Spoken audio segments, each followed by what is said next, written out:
Good evening, everybody. Joe Martin the Metalhead here. Hope you're going well. It's day.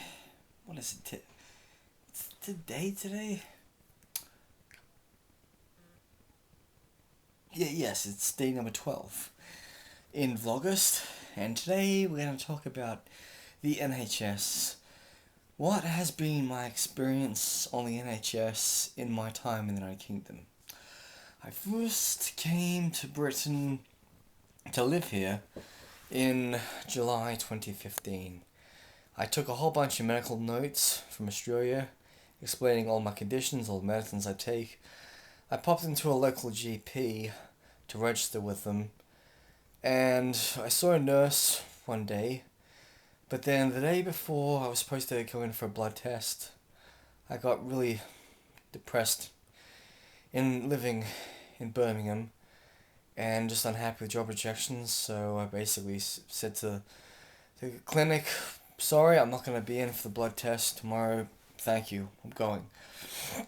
So literally, I left the UK at the end of August 2015, having no idea that I had an NHS number or not. In 2016, when I was here for 2 months, I went into, a A&E clinic, which with UTIs and all, and STD symptoms, and basically they put me into the STI clinic down the road, got tested, came back clear, got Isabel, just basically said some urinary issues, whatever. So, when I first properly saw a doctor on the NHS, it was in 2017, and I remembered that I was rushing home from work just to get to this appointment. It was a nice doctor in Brum, down the road from where I lived.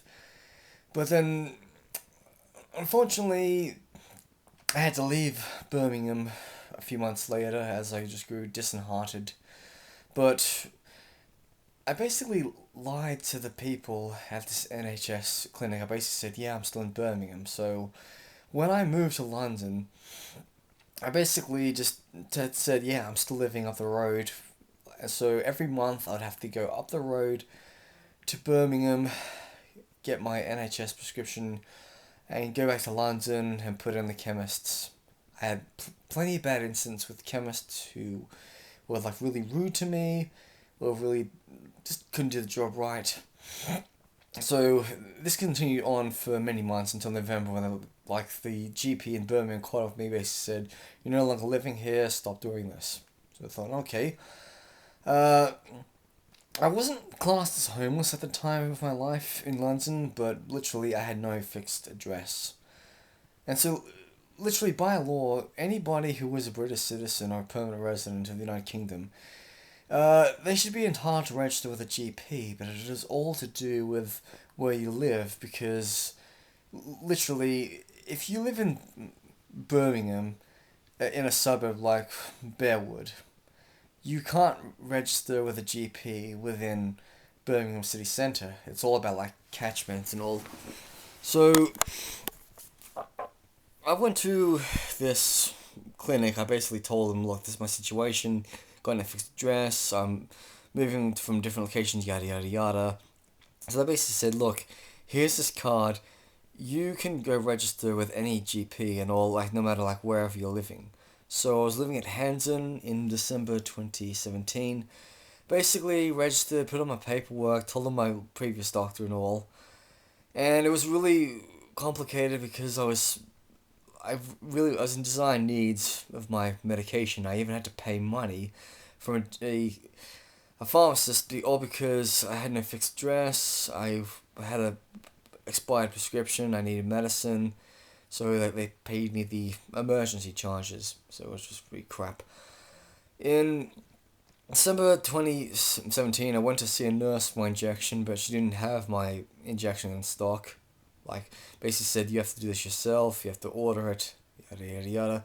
So I made an appointment to see the doctor, and the doctor's like, I've got no detail of what you've been given, so I can only prescribe you this medication. So this was just a complete, utter joke. I just couldn't believe how horrendous these people working at Hendon were, just so horrible and all, and just not getting things right. And as a matter of fact, my first like few months of seeing a proper GP in London, I would get my medicine delivered to an address where I used to like live, and I'd have to pick that up every month or so just to basically just know that I wasn't gonna fall short on my medicines. So by 2018 it came around, I registered with a GP in Willesden Green, and basically I could get my medications every month, no problems whatsoever.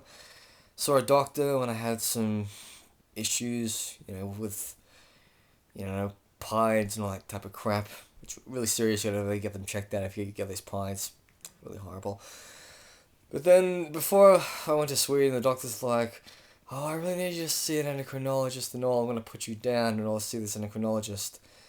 And so literally, I just told him, I said, "Well, I'm leaving for Sweden, and I need 3 months of medication." So yeah, they gave me 3 months. I fucked off to Sweden, and then I didn't make this appointment.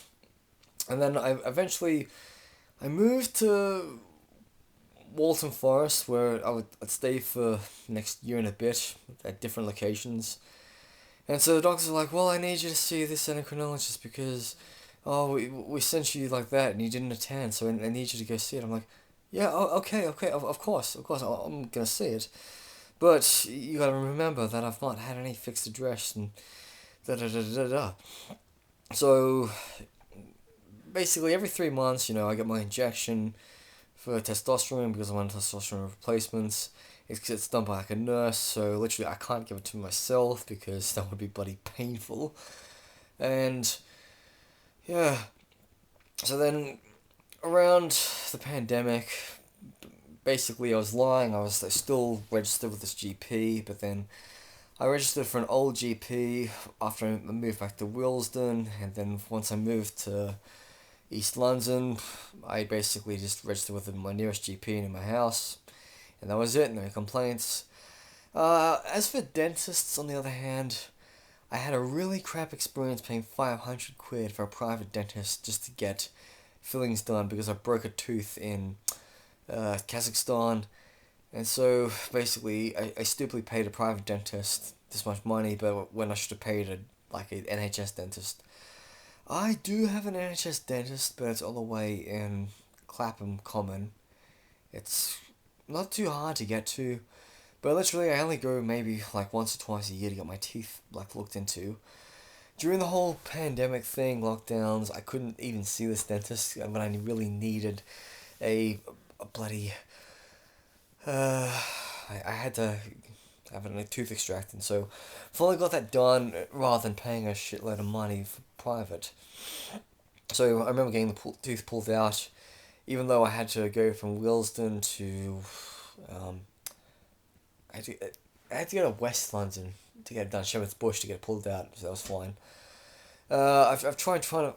It's always hard to find an NHS dentist, wherever you are, and there's so many people in this country who are like, "God, I've not been able to go see an NHS dentist in years," or "I have to travel 3 hours to see one," and I feel your pain because not many people are taking on new patients. I mean, I should be seeing a dentist in my own part of London rather than Clapham Common at all. Yeah. And also, a good thing about NHS is that they've given me really good vaccines. So every 3 years, I get my typhoid vaccine. Um, uh, they also do. Well, I have been given some malaria tablets whenever I go traveling, but I just have to pay for that because that's not like, pharmaceutically like things. As I've said before, my medication is free in this country because of my medical conditions, and it also kind of like depends on your age. Uh, there is quite a strict thing about who the NHS can treat people. It all depends on what visa you're on, or if you're a British citizen, or if you're a British resident, or a permanent resident, or yada yada yada. Literally, if you're a British or an Irish citizen, you're entitled to NHS. If you're a permanent resident with your indefinitely to remain, you don't have to pay for the NHS. But if you're on a visa, you basically have to pay the NHS like a couple hundred quid a year, which works out well.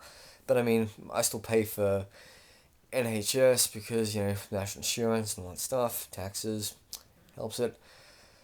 Yeah, but there was this one time in Tottenham many years ago when I was between places, between doctors, and I felt so compelled to walk into like a doctor's office and I'm basically saying, "Look, I need my prescriptions," and the doctor's like, "That's gonna be $80." And I thought, you know what, I'm not stupid. I thought, I'm a British citizen. I'm entitled to NHS treatment. Somebody who is a foreigner who's just visiting can pay for that much money when they get ill. I mean, I paid to see a doctor in New York City, but that's New York life. That's American health system that differs to what I'm living at. But nobody who is a British citizen should be without the NHS. Seriously. Or even somebody who is an Irish citizen or a permanent resident. Anyway, this is Martin the Metalhead, over and out.